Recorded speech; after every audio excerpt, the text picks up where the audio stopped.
안녕하세요. 백두산 금융연구소의 백두산입니다. 3월 29일 월요일 아침 9시 33분입니다. 자, 이제 오늘부터 정상적으로 녹화를 해보겠습니다. 세로 화면으로 보신다고 그동안 좀 수고들 많으셨고, 자, 아무튼 얼렁 미국장 마감부터 보겠습니다. 미국 상승 마감했죠. S&P 나스닥 둘 다 1%대 올랐는데 특별한 뉴스가 있지는 않았어요. 보시면 경기 회복 기대감이라고 써 있는 거 보면 특히 뭐 딱히 이슈가 있지는 않았는데, 보시면 이렇죠. 이 장중에 계속 빠지다가 장 막판에 이렇게 올라오기 시작했다는 거죠. 장 막판에 폭등을 했죠. 뭐 1% 올랐다는 게 폭등을 얘기하는 게 아니고 이제 분봉상으로 이제 보면은 이건 폭등에 가까운 움직임이었다 이렇게 이야기를 하는 겁니다. 아무튼 그래서 거의 전 종목 오르고 하락한 종목 별로 없고 2천 종목 하락하고요. 자, 이런 모습이 나왔습니다. 특별한 뉴스는 없었는데 제 생각에는 요게 영향을 미치지 않았나 싶어요. 이게 21조 원 블록들의 발칵 뒤집힌 월가라고 되어 있죠. 이게 뭐냐면은 그 뭐 이미 다 뉴스들 보셔서 아시겠지만은 뭐 중국 관련된 기업들 있잖아요. 뭐 보시면은 뭐 바이두, 텐센트 뭐 이런 친구들하고 또 뭐 바이콘, 뭐 디스커버리 뭐 이런 친구들 뭐 일부 이런 친구들이 그 장중에 막 20% 30% 가까이 빠지더라고요. 이런 것들이 제 생각에는 아마 좀 시장에 악영향을 미치지 않았나 싶어요. 이런 것들이 막 20%씩 막 하락을 하니까 시장에 좀 악영향을 미치다가 뭐 한두 종목이 아니죠. 제법 많은 종목들이 폭락을 하다가 그래서 안 좋은 영향을 미치다가 이 친구들이 어느 정도 좀 투매가 나오니까 시장이 좀 급반등을 한 게 아닌가라는 생각이 듭니다. 투매가 나오고 나서 급반등이 나오니까 시장도 좀 따라서 뭔가 부담을 덜었죠. 그래서 좀 반등한 게 아닌가라는 생각을 하고 있습니다. 그래서 좀 자세한 내용들을 좀 살펴보자면요. S&P 지수. 자, 보시면 이렇게 어젯밤에 갭으로 상승해서 이렇게 전고점 부근까지 왔습니다. 다시 전고점을 테스트하겠죠. 전고점을 테스트할 거고 제가 말씀드린 어떤 베팅의 기준은 3910이라는 자리인데 3910을 일단은 그저 갭으로 그냥 붕 넘어가 가지고 턱걸이 했었는데 요날 턱걸이 했었는데 갭으로 넘어가서 뭐 크게 상상 갭으로 넘어가서 크게 상승한 게 어제 모습이고 나스닥 같은 경우는 뭐 그렇죠. 나스닥 같은 경우는 이런 모습이다. 아무튼 S&P가 요즘에 이제 뭐 좀 은행주 이런 친구들이 좀 은행주나 뭐 에너지 이런 것들이 요즘에 좀 많이 올라가면서 S&P가 좋은데 나스닥은 좀 덜 좋고요. 아무튼 뭐 나스닥 같은 경우는 여전히 비추세 구간 안에 와 있고 S&P도 뭐 S&P가 그나마 훨씬 어떤 추세적인 흐름을 보이고 있긴 한데 얘도 조금 일단 좀 갸우뚱하는 정도 모습입니다. 이제 정고점 넘냐 못 넘냐를 이제 보는 것이 중요하겠죠. 이런 점들. 아무튼 뭐 나스닥 같은 경우 뭐 계속 어떤 이 하락을 극복하지 못하고 있다. 넥라인을 붕괴시켰다가 넥라인 위쪽에서 놀고 있긴 한데 여전히 좀 그저 혼조한 모습이 나오고 있다라는 모습 말씀드리고요. 그러니까 어젯밤에 뭐 이렇게 중국 주식이라든가 이런 것들을 보면은 대부분 차트들이 다 이렇게 됐더라고요. 이 뭐 중국 관련 ADR 뭐 이런 것들이잖아요. 예. 그 이런 것들 바이두를 대표해서 이런 것들이 어제 막 장중에 막 20%막 이렇게 막 폭락을 하더라고요. 장중에 10% 20% 폭락하더라고요. 금요일 날에 이런 것들이 악영향을 미쳤는데 결과적으로 얘네가 이제 아래꼬리 달고 급반등하면서 시장이 좀 반등한 것이 아닌가 싶어요. 대충 봐서 180달러 선에서 210달러까지 올라온 거면 뭐10% 넘게 오른 거죠. 네, 저점 대비해서 이런 것들이 시장에 영향을 미치지 않았나 싶습니다. 아무튼 이 조심해야겠죠. 별로 그렇다고 이게 물론 어제 급반등을 하긴 했지만 이게 추세가 살아났다. 좀 그죠? 좀 일단 중국 관련된 친구들은 악재가 계속 진행 중이기 때문에 일단은 좀 별로 분위기가 좋아 보이지는 않습니다. 아무튼 뭐 이런 모습이 나와 있고요. 중요한 거는 뭐 달러하고 뭐 이런 것들이죠. 어젯밤에 같은 경우는 이제 안전자산들이 좀 안 좋고 갑자기 주식이 막판에 급등했잖아요. 그러니까 위험자산들이 안 좋고 위험자산들이 좋고 안전자산들이 안 좋았죠. 자연스럽게 달러는 음봉 하나 조그만하게 나왔고요. 어, 뭐 이런 모습입니다. 딱히 뭐 어떤 이게 뭐 추세적으로 뭐 그런 건 아니고 어쨌든 추세는 우상향이고 우상향 중에 뭐 음봉 조그만한 거 하나 나왔다고 이게 추세 죽은 거예요? 아니죠. 우상향 중에 이제 어제 미국 주식시장이 좀 올랐으니까 음봉이 하나 나온 것 뿐이죠. 아무튼 뭐 달러의 상승, 달러의 급등은 지난주에 우리가 눈여겨봐야 될 점들 중에 하나였다. 달러의 급등. 하여튼 어제 같은 금요일 같은 경우는 뭐 물론 조금 하락했지만은 그렇게 큰 의미는 없어 보인다라는 거. 보시면은 중요한 레벨 때 또 올라섰잖아요. 그죠? 달러 인덱스가 중요한 라인이 뭐 대략적으로 뭐 지금 딱 중요한 라인에 딱 걸쳐 있네요. 그죠? 중요한 라인 정도. 여기가 좀 이렇게 좀 왔다리 갔다리 하면서 좀 이 저점이 좀 지지력들이 좀 많이 있는데 제 생각에 여기를 기준으로 잡으면 될 것 같아요. 지금 달러 현재가 92.8 정도 여기 있는 이 자리를 어떤 중요한 자리로 보면 될 것 같습니다. 여기 이제 중요한 자리니까 어젯밤에 자연스럽게 이렇게 음봉이 하나 나온 거겠죠. 자, 달러 같은 경우 아무튼 우상향에서 잘 진행이 되고 있습니다. 또 이 부분 역시 한 번에 올라갈 수 없는 부분이기 때문에 매물 소화가 필요하다라고 보고 있고요. 자연스러운 움직임도 나오고 있다라는 거. 그런데 이제 그 와중에 또 어제 금리는 또 오르더랍니다. 금리는 올라요. 미국 10년물 금리 이렇게 장중에 오르더라고요. 물론 이게 이제 금리가 올랐는데 주식시장이 왜 올라? 뭐 이렇게 생각하실 수도 있지만은 이게 이제 금리가 아직까지 막 충격적으로 오르고 그런 건 아니잖아요. 그러니까 금리가 예를 들어서 뭐 다시 1.7 레벨까지 올라오거나 뭐 다시 여기는 이 고점을 넘어가려고 하거나 이제 그러면은 이제 주식시장이 또 다시 영향을 받을 수 있겠죠. 자, 아무튼 뭐 이 보니까 이게 금리가 좀 올랐다는 거를 가지고 뭐 또 뭐 은행의 실적들이 좋아진다 이러면서 또 아마 미국에 있는 금융주들이 또 굉장히 또 많이 오른 것 같아요. 이쪽에 있는 섹터가 여기 네모난 게 잘 안 보이시겠지만 금융주인데 이런 친구들이 또 어쨌든 또 금리가 적당히 오른다 싶으니까 또 오르고 있긴 한데 여전히 미국 금융주들은 좀 별로 좋은 모습을 보이지는 않고 있습니다. 금리가 계속 올라가는 게 이제 부담스럽긴 한 거죠. 직접 차트를 한 번씩 켜놓고 보세요. 지금 이제 아침이니까 지금 살펴보지는 않을 건데 아무튼 미국 금융주들은 뭐 작게나마 이렇게 뭐 싼 고점 정도 만들거나 아니면 축 처지다가 좀 밑에서 반등하고 있거나 요 정도 흐름들이 나오고 있더라고요. 자, 그래서 그런 거 보시면 되겠고 하여튼 뭐 이런 것들이 올랐다. 근데 이런 것들이 오른 게 중요한 게 아니고 이제 주식시장에 영향을 미치려면 이 중요한 거는 뭐 정크본드 금리 이런 게 이제 실질적으로 움직여줘야 되는데 미국 주식시장이 급속히 안정이 되면서 결과적으로 정크본드 금리는 다시 전저점 부근까지 내려왔습니다. 많이 내려왔죠. 얘가 우상향 추세로 전환이 되기가 좀 상당히 어려워 보입니다. 뭐 아직까지는요. 근데 일단 그렇다고 여기서 이 분위기에서 다시 밑으로 이걸 깰까? 또 그럴 것 같지는 않습니다. 지금은 이제 10년물 국채금리는 이미 추세가 전환이 됐고 이제 정크본드들이 이제 추세가 전환되냐 마나를 이제 놓고 고민을 하고 있는 상황인데요.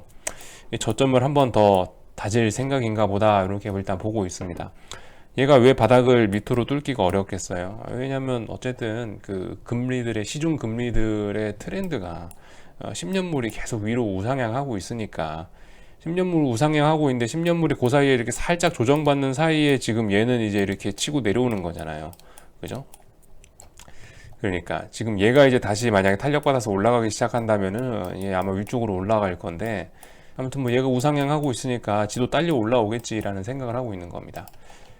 자, 그래서 아무튼 이런 점들 때문에 어제 미국 주식시장이 금요일날 미국 주식시장이 많이 올랐다라고 생각을 할 수가 있을 것 같고요. 자, 그래서 이제 한국장으로 이런 생각을 하고 한국장으로 일단 넘어오면 되겠습니다. 일단 갭상승 출발은 당연히 하겠죠. 실제로 갭상승 출발을 하긴 했고요. 일단 근데 뭐 말씀드렸다시피 이게 그 박스권 안에 있어요. 그죠? 계속 박스권 안에 있고 그 말씀드렸지만은 또 그리고 그 제가 지금까지 시장을 보는 기준이 그거였지 않습니까? 그 장대 양봉이 이렇게 하나 올라왔었잖아요. 예전에 1월 달에. 그래서 요 장대 양봉의 시가가 417이었고 여기 장대 양봉의 종가가 430이었잖아요. 지금 이제 여기 있는 이 장대 양봉을 놓고 이제 계속 시장을 저는 이걸 기준으로 보고 있다라고 말씀드렸는데 최소한 417 아래에 있으면 일단 무게중심 자체는 예를 들어서 이렇게 저울이 있다라고 치면요. 무게중심 자체는 일단 아래쪽으로 이렇게 좀 쏠려 있는 거다. 417 밑에 있으면요. 그죠? 요 구간 안에 있으면 이제 진정한 회색 구간인 거고 이 밑에 있으면 그래 조금 더 하방이 좀 유리한 거고 430 돌파하면 이제 위쪽으로 또 폭등하겠다는 이야기겠죠. 이렇게 생각하시면 될 것 같아요. 계속 제가 이 얘기를 한동안 안 했었지만은 계속 똑같다. 계속 뭐 지금 417 부근에서 멀리 안 갔잖아요. 410이잖아요. 지금 선물. 그죠? 그래서 일단 이렇게 보고 있는 거고 아무튼 그 오른 건 미국이 오른 거지 한국은 어떻게 될지 일단 모릅니다. 말씀드렸다시피 지난주에 달러가 많이 올랐는데 그 부분이 일단 원화에는 별로 반영이 되진 않았거든요. 그래서 일단 그런 점들을 좀 생각을 해봐야 될 것 같고, 한국에는 그러니까 지난주에 달러가 오르고 이런 게 전혀 반영이 안 됐었어요. 그런 점들을 좀 생각해 보면서 그게 언제 반영될 수 있을지도 모른다라는 생각을 좀 해봐야 될 것 같고요.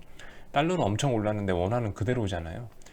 그러니까 달러로 치면은 원화는 지금 1150원대, 1160원대는 가 있어야 되는데 지금 1130원대잖아요. 환율이 보시면요. 여기 이거 보고 말씀드리는 겁니다. 달러 인덱스는 요 위에 있는데 위안화도 1150원대에 있는데 한국 원화는 1130원대에 있다라는 거. 이거 한 번에 반영할 수도 있다라는 거 말씀드릴 수 있겠고, 자, 뭐 아무튼간 계속 뭐 그렇습니다. 그렇다고 이게 지금 그 추세적으로 또 살아나기가 또 어려운 점이, 보시다시피 뭐 계속 이게 오늘 사실 추세적으로 살아날 만 했잖아요. 그죠? 오늘 한번 폭등해 줄 만 했잖아요. 솔직히 분위기 좀 좋았잖아요. 미국장에서.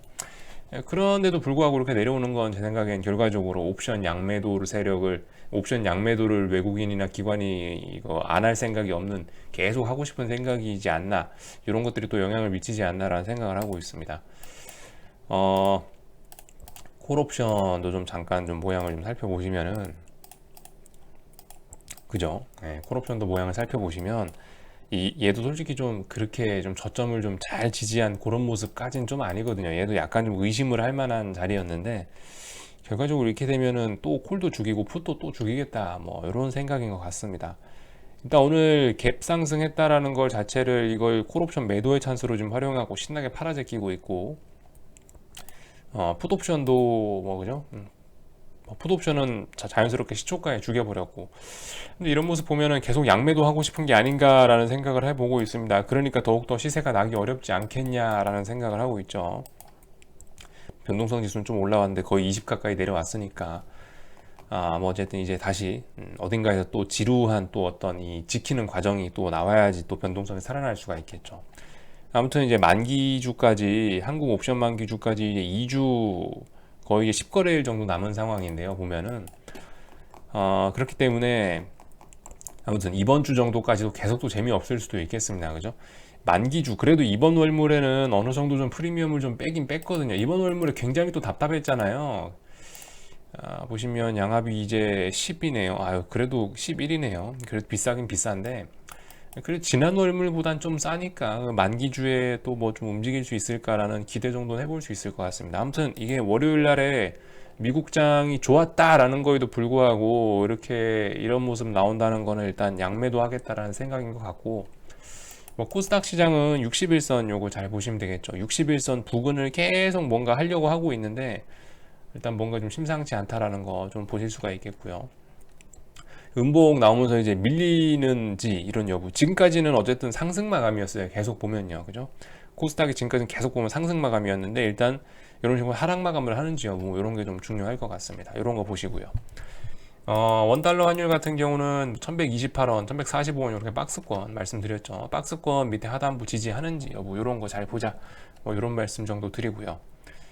자, 아무튼 그 오늘이 월요일이니까 이번 주에 경제 지표 같은 것들 뭐 발표 있나 좀 간단하게 좀 살펴보고 이 정도 하고 마치도록 할게요. 이번 주에 특별한 이슈가 있지는 않네요. 그죠? 이번 주에 특별한 이슈가 있지는 않고 뭐 맨날 있는 것들, 예를 들면은 뭐 목요일쯤에 그 고용 지표 나오는 거, 이런 것들이 좀 있고요. 예, 이런 것들 정도 살펴보시면 될 것 같습니다. 왜냐면 아무튼 굉장히 지금 좀 혼란스러운 상황이긴 하죠. 굉장히 혼란스러운 상황이긴 합니다. 근데 아무튼 뭐 방향성은 좀 더 시간이 지나야 나올 것 같습니다. 이런 혼란은 조금 더 이어질 것 같고, 아무튼 뭐 중국과 미국이 신나게 싸우고 있는 이런 이슈들도 좀 진행 중이고요.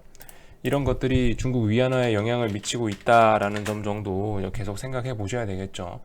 중국 위안화도 당연히 그 어제는 미국 주식시장이 강세였으니까, 위험자산 선호가 나왔으니까 위안화도 강세를 보였을 거예요. 음봉 하나 나오는 게 자연스러운데, 음봉 나와야 될 때에서 지금 음봉 나온 겁니다. 예를 들면 여기 있는 이 정고점 라인, 여기 돌파하는 게 지금 얘는 제대로 차트대로 움직이네요. 얘는 깔끔하게 해석이 되네요. 6.5 위안이 6.55가 굉장히 지금 중요한 라인이 됐는데, 6.55위안 부분이 굉장히 중요한 라인이기 때문에 여기를 이제 매물 테스트하는 모습 나오고 있죠. 그래서 한 3거래일째 지금 여기서 놀고 있는데 넘어가기 지금 넘어가는데 굉장히 우호적인 모습 보이는 겁니다. 굉장히 넘어가기 좋게 그렇게 매물 소화하고 있는 거예요. 아무튼 그래서 좀 흔들리실 필요 없다. 예. 우상향하고 있다. 뭐 원달러 환율 위안화까지도 우상향 됐다. 주식시장이 이제 따라오는 거를 좀 이제 기다려주면 될 것 같은데, 물론 이게 우상향하고 있지만은 조정이라는 게 있을 수 있죠. 원달러 환율 우상향이고 10년물 금리 우상향인데 그 와중에 조정할 수 있어요. 이 조정이 나오는 사이에 주식시장이 좀 튈 수 있죠. 그렇지만은 예전같이 이게 주식시장이 우악 하고 이렇게 가는 게 아니고, 최소한 이제 이런 애들이 발목을 잡기 때문에 좀 움직임은 좀 둔화될 수밖에 없지 않겠냐라는 생각 정도는 좀 해 놓으셔야 되지 않을까 싶습니다. 지금 말씀드렸다시피 유동성을 풀어도 죽고 안 풀어도 죽고 이래저래 좀 상황이 좀 껄끄럽거든요. 그죠? 더군다나 미국 주식시장, 그렇다고 주식이 싸냐? 좀 주식이 싸다고 자신있게 이야기하기도 좀 그렇잖아요. 그죠? 오히려 주식이 비싸다는 의견을 낼만 하지, 주식이 싸지는 않잖아요. 누가 봐도. 그죠? 그러니까 이게 좀 굉장히 지금 그래서 애매한 상황이 됐습니다. 이 정도까지만 이야기할게요. 궁금한 거는 리플 남겨주시고요. 또 저녁에 뵙도록 하겠습니다.